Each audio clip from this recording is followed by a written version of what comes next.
At the beginning of the year, I had a conversation with Beth Tikvah women. They came to me and said, we've got a whole endowment fund that's designed to enhance the religious life of the synagogue. Can we brainstorm and think of some ideas for how we can spend this money and accomplish what the funds were set out to do? So I sat down with them and we came up with an amazing program. Throughout the course of the year, we've had 4 rabbinical students. We've already had 3. This is our 4th in our 4-part series where Sisterhood and the congregation has sponsored 4 rabbinical students who have visited us here at Beth Tikvah to learn from us as we learn from them. This is a fantastic program. It's reminded our congregation that we're part of a larger movement, that we count on national institutions like our seminaries in order to survive, and that when you donate to funds that enhance the religious life of the conservative movement, it has a tangible impact even on the educations of young people who are studying to be rabbis. So we came up with this idea, and Sisterhood said, that's wonderful. No offense, Rabbi Grover, but we get tired of hearing from the same guy every week, week after week. It's nice to have some variety, and I agree. It's nice for me to have some variety too in the speakers that we've had. But I called the seminary and said, we have 3 male students who are coming. Is there anyone special in the rabbinical school class, a female student, so that we can have good representation on our series this year? And the associate dean, Dean Ruske, said, we have a very special student, if you're interested, that we'd like to recommend. And that's Elyse Wolman. Elyse is special because she's from Canada, and it's not every student who can say that. There are usually only 1 or 2 Canadian students at a time through the 5 years of rabbinical school education. So Elyse comes from Montreal, and she studied musical composition at McGill University. She led services for us last night, Kabbalat Shabbat, and this morning you had a taste of her outstanding musical abilities as she led us in the prayer for Israel. But you'll learn, I hope, as you hear her sermon this morning, that those are just a few of the things that make Elyse really outstanding.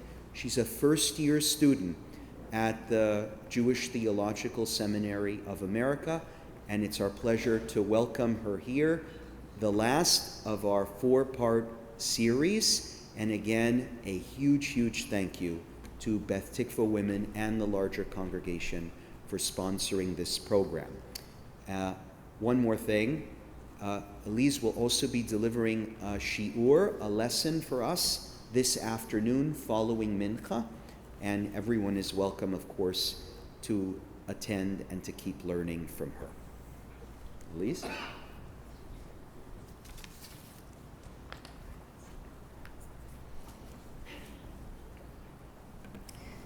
Shabbat Shalom. Good morning. I was introduced, but in case you did not hear the introduction, my name is Elyse Wolman. I'm a visiting rabbinical student from JTS in New York, and I'm really, really grateful to have the opportunity to share some Torah with all of you this morning. This week's Parsha discusses quite a few different topics, including the census, priestly duties and rituals. As in the Parsha, God also instructs Moses regarding certain individuals, such as the leper with Sarat. In these instructions, following a description for the ritual for dealing with a suspected adulteress, or the sotah ritual, God tells Moses about the laws concerning the Nazirite. A Nazirite is a person who makes a vow of separation for a specific amount of time in order to dedicate themselves further to Hashem.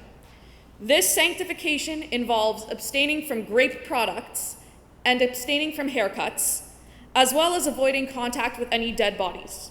During this period, the Nazarite is considered holy, and after their time and their vow is complete, the Nazarite cuts their hair and burns it at the temple, along with several sacrificial offerings to God.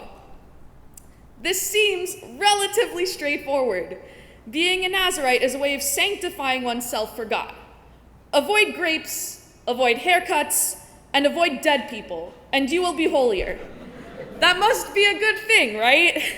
However, if that's the case, why is a Nazarite required to burn a sin offering in addition to the other offerings once their vow has been completed? The Ramban provides one possible explanation for this, saying that this person sins against his soul on the day of the completion of his Nazaritehood. For until now, they were separated in sanctity and in the service of God, and they should therefore have remained separated forever, continuing all of their life consecrated and sanctified to God. As it is written in the Torah, all the days of his Nazaritehood he is holy unto the eternal. Thus, when they complete their Nazaritehood and return to their normal life, they require atonement, since they go back to being defiled by material desires of this world. According to the Ramban, being a Nazarite means achieving the highest spiritual level, and choosing to end this is sinful because the Nazarite chooses not to retain their status as holy forever. This perspective views the Nazarite vow as a positive undertaking that more people should set out to do. That leads us to the following question. If it's a positive commandment or a positive commitment to be a Nazarite, why didn't God command everyone to become a Nazarite? There are hints in the Torah that the Nazarite vow might not be as positive as some might think. To note, the word Nazir does not mean holiness. The word Nazir comes from the root verb lehazir, which means to keep something separate. Specifically, it refers to the act of keeping something separate in order to maintain something sacred.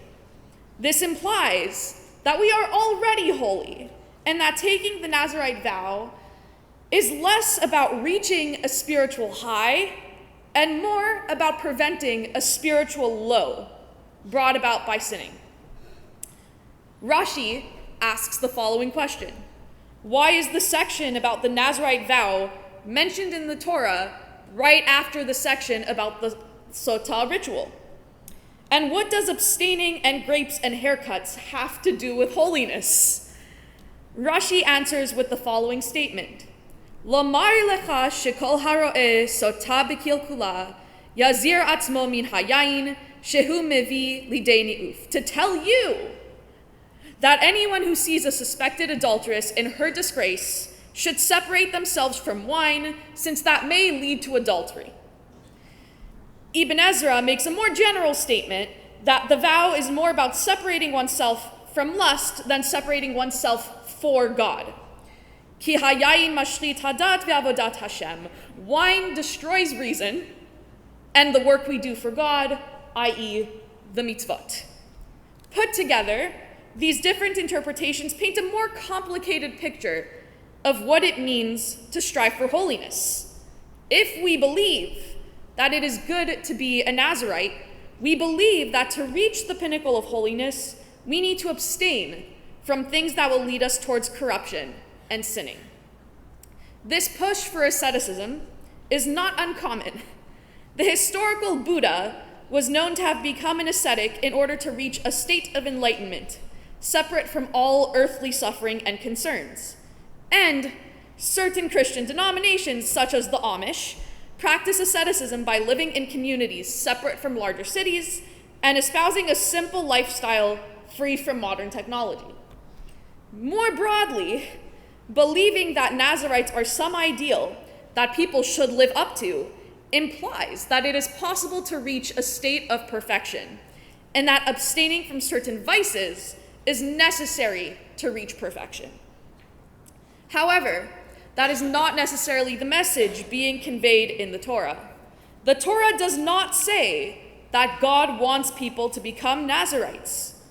For most individuals, it is not sustainable over the long term to separate oneself and become a Nazarite. As a matter of fact, the very first verse of chapter 6 of Bamidbar says, Ish o isha ki yafli lindor, a man or a woman when they do the difficult thing and swear the vow of the Nazarite. The path of asceticism is a personal choice, and it is a difficult choice. God goes further in verses 9 and 10 and gives instructions for what to do if a Nazarite breaks their vow, whether it's intentionally or unintentionally, before it's complete. To reiterate, even God does not think the Nazarite vow is sustainable over the long term for most individuals. So, we've learned all of this information about the Nazarites, who are basically the oldest Jewish equivalents of ascetics. They were people who made the difficult choice and sought to avoid sinning by removing certain material things entirely from their lives. And they did not always succeed. Why does this matter? We do not have a temple anymore, and the vast majority of us do not want to become modern Nazarites. What does the Nazarite teach us about working towards an ideal of holiness today? For many of us today, striving for holiness is still linked with becoming perfect people and using extreme prohibitions to prevent doing something wrong. This approach to life, although rooted in sincerity and going for positive goals, often proves to be unsustainable over time, which makes this view problematic. The late Rabbi Lord Jonathan Sacks, Zichron Tzadik Libracha, wrote about living a balanced life and explained that according to Maimonides, there are two ways to approach a moral life: the way of the saint, or the chassid, and the way of the sage, the chacham. The saint hopes to reach a certain level of holiness by following extremes, similar to a Nazarite. Meanwhile, a sage, a chacham, hopes to live a meaningful and moral life through moderation and balance. That's the key word, balance. These two paths cannot be followed at the same time. If one follows the path of the saint, one removes themselves from society. One sacrifices their connection to others in order to reach greater spiritual highs. On the other hand, the path of the sage requires us to consider the effects of our actions on the world beyond ourselves. Ultimately, I believe the following quote by Rabbi Sacks sums up the issue of living a Nazarite lifestyle. We are called on by God to live in this world, not escape from it. In society, not in seclusion. To strive to create a balance among the conflicting pressures on us, not to focus on some while neglecting the others. We are inherently imperfect people. God created us this way. God put us on this earth and gave us the Torah and the mitzvot as a way to balance this imperfection while living a moral life. In many ways, I believe that the conservative movement is one that truly emphasizes the importance of balance and the path of the sage referenced by Rabbi Sacks. Since its emergence in the late 1800s, the conservative movement has balanced Jewish tradition with the onset of modernity. Early philosophers that inspired the movement, such as Moses Mendelssohn, Rabbi Zacharias Frankel, and Rabbi Solomon Schechter, have all argued that Judaism can coexist with secular life outside isolated communities. Mendelssohn countered Christians who believed that by continuing to be a practicing Jew, he could not embody the spirit of enlightenment and cannot truly assimilate into secular society as an emancipated individual.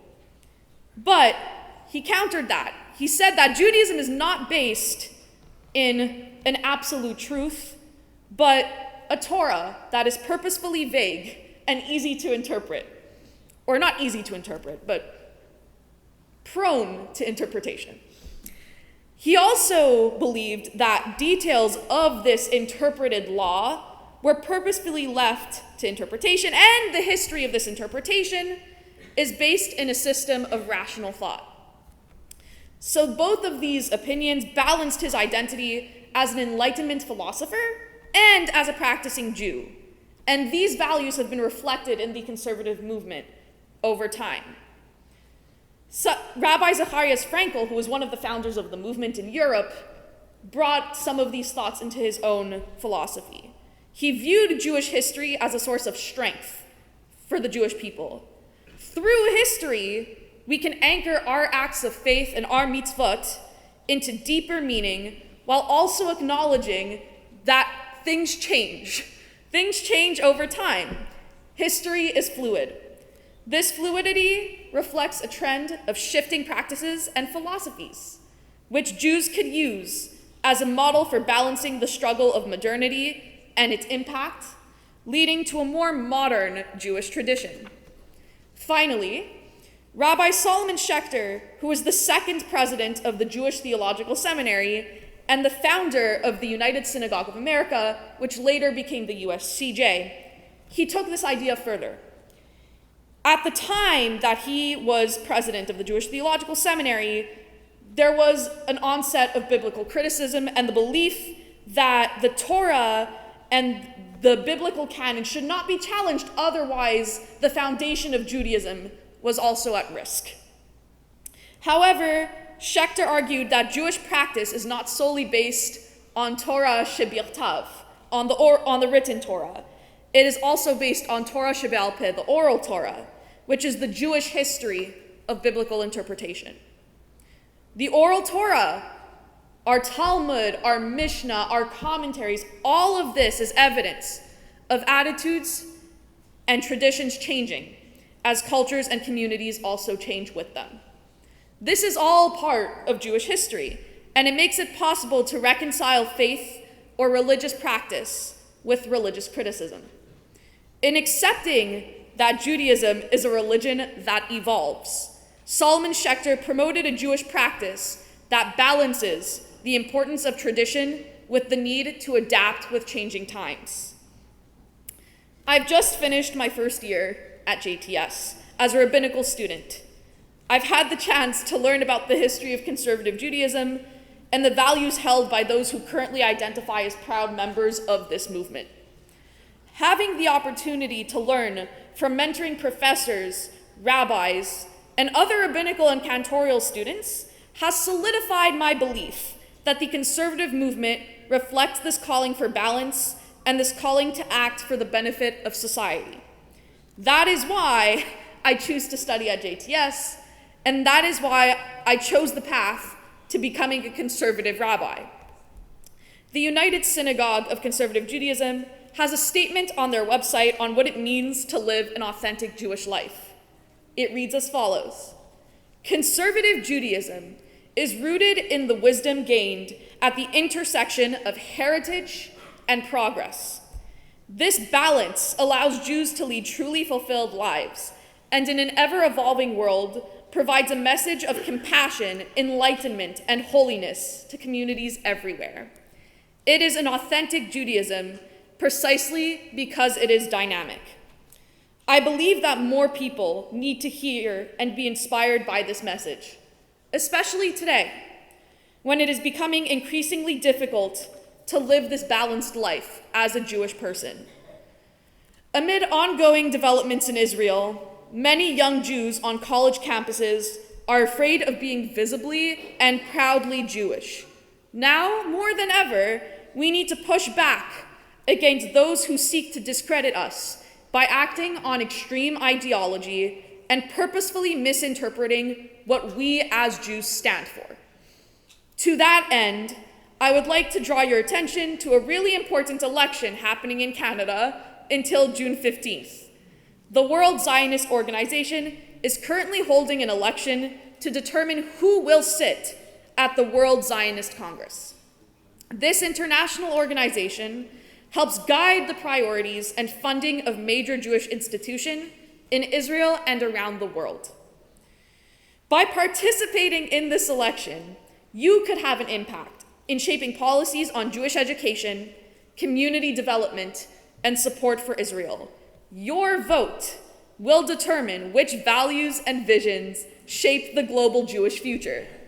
So please, take the time after Shabbat to vote for the party you would like to represent your interests in the World Zionist Congress. If you support the possibility of a pluralistic and democratic Israel that respects diverse Jewish practices and an Israel that embodies conservative philosophy and a path of balance, please vote for Merkaz Canada, which is slate 4. To go back to my original question, what does the Nazarite teach us about working towards an ideal of holiness? We are not Nazarites, nor are we saints, and it is not realistic to expect everyone to reach an extreme level of spiritual perfection in today's world. I believe that if we acknowledge our own imperfection and work for a better world, knowing that we are imperfect, we will become truly wise, and that wisdom is its own holiness. Shabbat Shalom.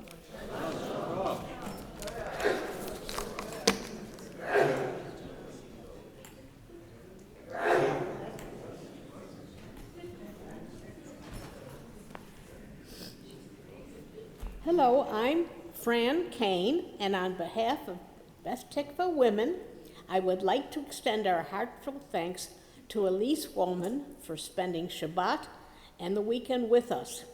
Elyse, your presence and your beautiful voice have touched us deeply. Your spirit and your talent were truly meaningful, and we are so grateful to have shared this special time with you. We wish you tremendous success in fulfilling an impactful career ahead. Hatzlacha Rabbah and Yasher Koach.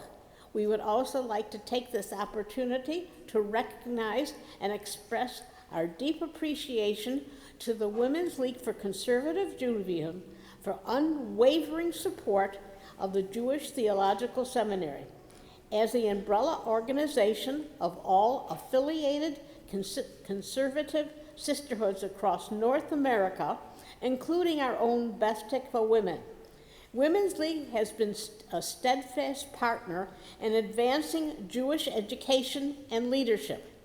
Through decades of dedication, the powerful impact of their Torah Fund campaigns, Women's League has provided essential support to JTS, funding scholarships, residence hall, the library, and vital programming. Most notably, they have raised $1.3 million for the JTS library alone. Today, Torah Fund contributions support not only JTS, but all 5 conservative institutions of higher learning around the world. This is more than fundraising. It is investment in the future of Jewish leadership. Their efforts directly benefit our students and community and the generations to come. This year, we are especially proud that Beth Tikvah Women co-sponsored 4 visiting rabbinical students. We thank each of them for enriching our community with their learning, passion, and presence, and we wish them every success in their journey.